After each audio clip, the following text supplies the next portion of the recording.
بسم اللہ الرحمن الرحیم۔ عید کے بعد ماہ شوال میں 6 روزے رکھنا مستحب ہے۔ ان روزوں کو شش عید کے روزے اور عیدی کے روزے بھی کہتے ہیں۔ ان روزوں کی ترغیب و فضیلت پر ایک حدیث مسلم شریف جلد اول صفحہ 179 پر آئی ہے۔ حضرت ابو ایوب انصاری رضی اللہ تعالی عنہ سے روایت ہے، انہوں نے بیان کیا کہ رسول اللہ صلی اللہ علیہ وآلہ وسلم نے ارشاد فرمایا کہ جو شخص رمضان کے روزے رکھے پھر اس کے بعد 6 روزے شوال کے مہینے میں رکھے تو یہ ہمیشہ روزے رکھنے کی طرح ہے۔ اس حدیث کا مطلب یہ ہے کہ اگر کوئی شخص تمام عمر اپنا یہی معمول رکھے کہ ماہ رمضان کے روزوں کے بعد ماہ شوال میں 6 روزے رکھ لیا کرے تو ایسا ہے کہ گویا اس نے تمام عمر روزے رکھے، ورنہ ایک سال میں یہ عمل اگر ایک بار ہوا تو سال بھر روزے رکھنے کا ثواب ملے گا، کیونکہ اللہ کا قانون یہ ہے، یعنی جو ایک نیکی کرے گا وہ 10 گنا ثواب پائے گا، جیسے 5 وقت کی نماز پڑھنے سے 50 وقت نماز پڑھنے کا ثواب ملتا ہے، اسی طرح ماہ رمضان کے روزوں کا ثواب 10 ماہ روزے رکھنے کا ہوا اور 6 روزوں کا ثواب 60 دن یعنی 2 ماہ روزے رکھنے کا ہوا۔ اس کا مطلب یہ ہوا کہ شوال کے 6 دن کے روزوں کا ثواب 12 ماہ یعنی 1 سال روزے رکھنے کا ملے گا، اور اگر تمام عمر اس عمل کو جاری رکھا یعنی ہر سال 1 ماہ رمضان اور 6 دن شوال کے روزے رکھے جائیں تو تمام عمر روزے دار رہنے کا ثواب ملے گا۔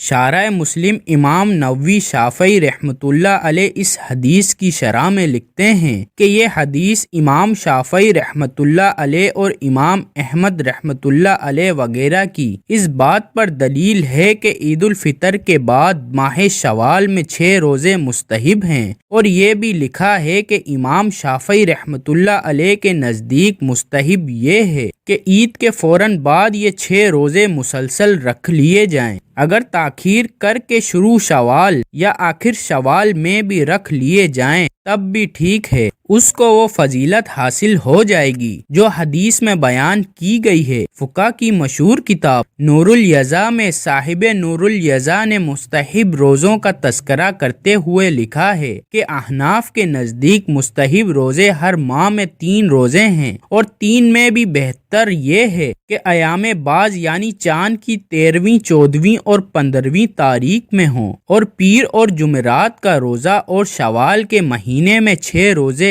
پھر عید کے بعد مسلسل ہوں یا نہیں، اس میں دونوں قول ہیں۔ حضرت شیخ محمد عبدالحق محدث دہلوی رحمۃ اللہ علیہ نے لمعات میں لکھا ہے کہ شوال کے مہینے میں 6 روزے عید کے بعد فوراً یا تاخیر سے شروع ماہ میں یا آخر میں جس طرح بھی رکھ لے درست ہے، مگر عید کے بعد فوراً مسلسل نہ رکھے بلکہ الگ الگ کر کے رکھے تو زیادہ اچھا ہے، تاکہ اہل کتاب سے ظاہری مشابہت بھی لازم نہ آئے کہ انہوں نے رمضان میں کچھ اور روزے بھی ملا دیے تھے۔ حضرت امام احمد رحمۃ اللہ علیہ بھی یہی فرماتے ہیں۔ ان تمام تفصیلات کا خلاصہ یہ ہے کہ عید کے بعد شوال کے مہینے میں 6 روزے رکھنا مستحب ہے، اور ان روزوں کے رکھنے والوں کے لیے گنجائش ہے کہ شوال کے مہینے میں اپنی سہولت کے مطابق عید کے 2-3 دنوں بعد جب چاہے رکھ لے، اس کو حدیث میں بیان کی گئی فضیلت حاصل ہو جائے گی۔ حضرت سیدنا علی فرماتے ہیں کہ جب مزدور اپنے کام کو مالک کی مرضی کے مطابق پورا کرتا ہے تو مالک خوش ہو کر اس کو پوری مزدوری ادا کرتا ہے، بلکہ بعض اوقات زائد انعام بھی دیتا ہے۔ اسی طرح مالک حقیقی یعنی اللہ تعالیٰ کو جس کے رمضان المبارک کے روزے، تراویح، تلاوت، اذکار و تسبیحات،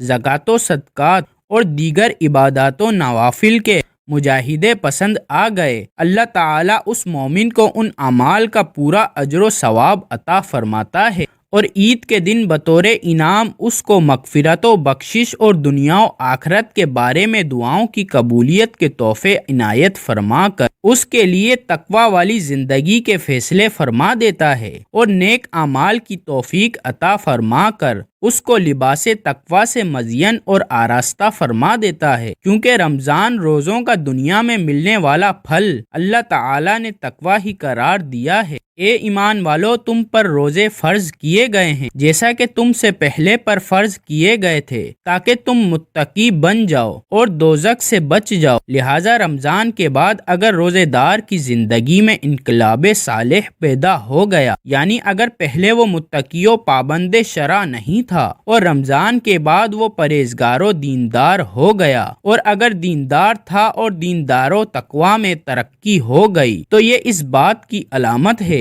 کہ اس کے رمضان نے قبولیت کا شرف حاصل کر لیا اور عید کے انعامات سے بھی وہ مالا مال ہوا ہے۔ جیسے آگ پر دھواں دلالت کرتا ہے اور دھوپ کا پھیلنا اور دنیا کا روشن ہو جانا سورج نکلنے پر علامت ہے، بالکل اسی نیک اعمال اور اچھے کاموں کی توفیق مل جانا اس بات کی کھلی نشانی ہے کہ اس بندہ مومن پر خدا کی رحمت متوجہ ہوئی اور اس کے گناہوں کو معاف کر کے اس کو جہنم سے آزادی نصیب ہو گئی، اس کی مغفرت و بخشش ہو گئی۔ مشائخ کا قول ہے کہ اگر ایک نماز کے بعد دوسری نماز کی توفیق ہو جائے تو یہ پہلی نماز کے مقبول ہونے کی علامت ہے۔ بس اسی طرح اگر رمضان کے بعد دوسری عبادت کی توفیق نصیب ہو جائے تو رمضان کے مقبول ہونے کی علامت ہے اور عید کی برکتوں سے فیضیاب ہونے کی نشانی ہے۔ اللہ تعالیٰ کا ارشاد ہے، اور جو لوگ ہماری رضا کے لیے محنت کرتے ہیں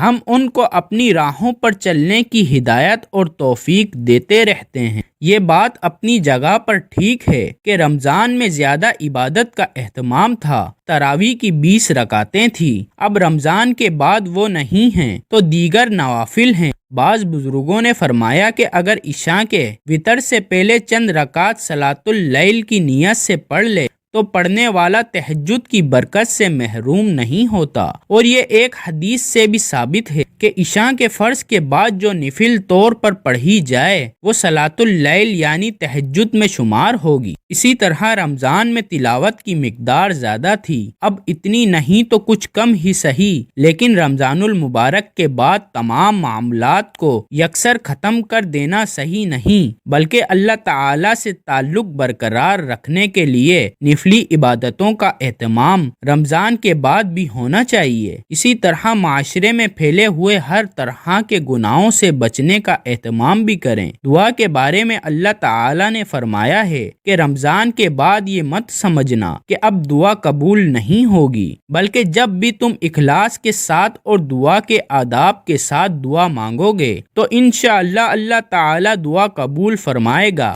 گویا رمضان المبارک کے بعد ایک لائقہ عمل کی طرف اشارہ فرمایا۔ اللہ تعالیٰ اپنے فضل و کرم اور اپنی رحمت سے ہم سب کو ان ہدایات پر عمل کرنے کی توفیق عطا فرمائے، ہم سب کو رمضان کے روزے خوب خشوع سے رکھنے کی توفیق دے اور ہمارا پورا رمضان اپنی بارگاہ میں قبول و منظور فرمائے۔ کمنٹ سیکشن میں آمین لکھنا مت بھولیے گا۔